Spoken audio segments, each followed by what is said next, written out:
Hello, and welcome to the Vlogging Pod.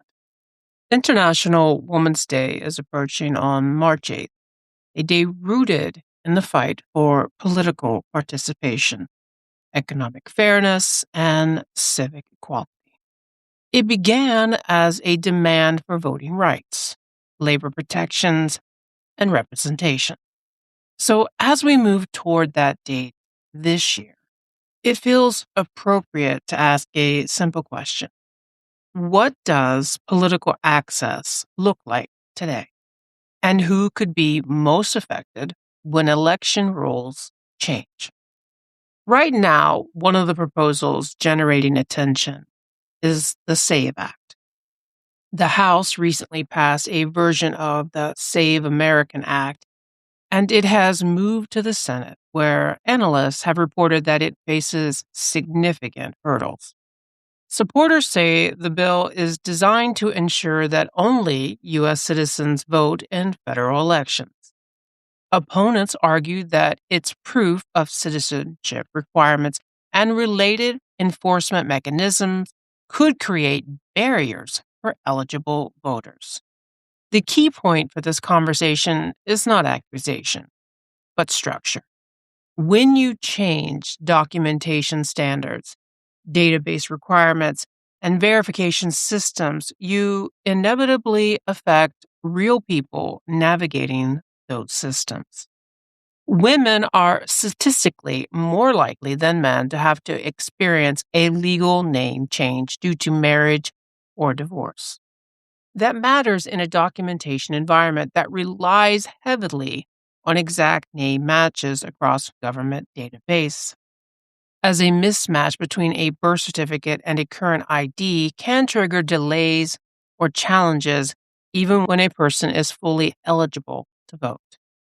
Add to that the reality that women are more likely to serve as primary caregivers and may have less flexibility to take time off work, track down records, or resolve administrative disputes. When the rules tighten, the burden of compliance does not fall evenly. That is not an accusation of intent. It is an observation about how policy mechanics insert with lived realities. Another aspect drawing scrutiny involves data sharing and voter roll oversight. Some analysis of the House version of the SAVE Act note provisions that would increase federal involvement in verifying voter eligibility and potentially require states to share voter registration data with federal authorities. Again, the question is not motive. The question is consequence.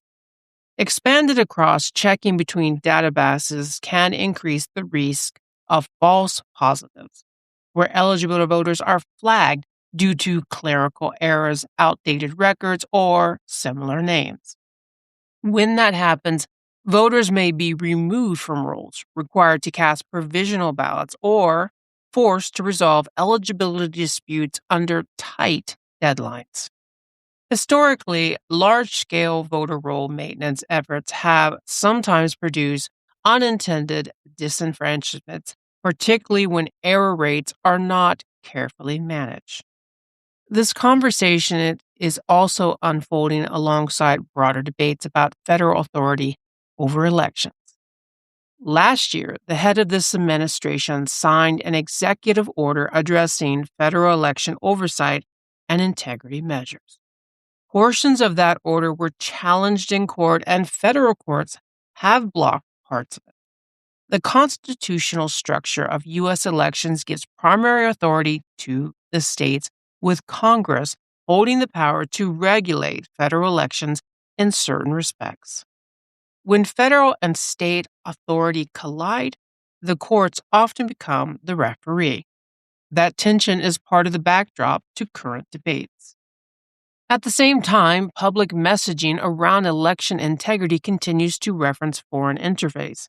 U.S. intelligence assessments have concluded that foreign actors, including Iran, engaged in influence efforts surrounding the 2020 election. Influence efforts, however, are distinct from evidence that vote totals were altered. That distinction matters. Narratives about foreign interface can shape public perception and can also be used to justify additional security measures. Whether those measures are narrowly tailored or broadly sweeping become the critical question. There have also been renewed discussions in Georgia about the handling of 2020 election materials and investigations connected to that cycle.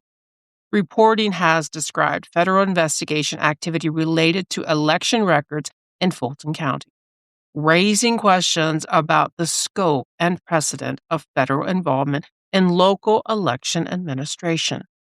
When you step back, you see multiple threads converging. Legislative proposals, tightening eligibility verification, executive actions attempting to expand federal oversight, ongoing investigations, and public messaging about election integrity, and a midterm election cycle on the horizon. International Women's Day is not just symbolic. It is rooted in the history of access to the ballot. When we look at today's policy environment, the responsible thing to do is not to accuse, but to examine. How do documentation requirements affect people with complex paper trails? How does databases matching affect communities with higher rates of name changes? How does federal oversight interact with state control? And how do narratives about election security shape the policies that follow? Awareness does not require assuming intent. It requires tracing cause and effect. If rules become more complex, participation can become more fragile. If administrative systems expand without precision, eligible voters can get caught up in the margins.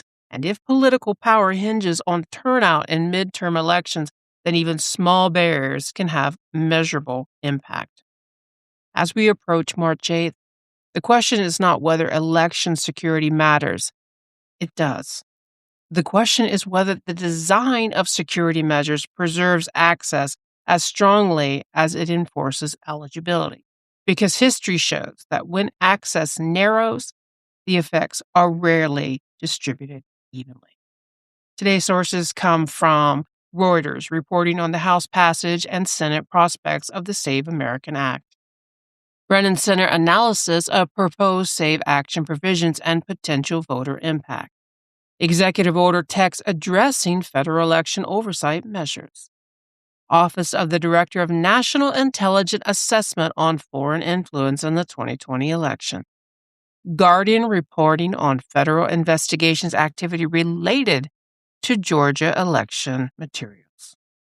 Thank you for listening. Until next time, bye-bye for now.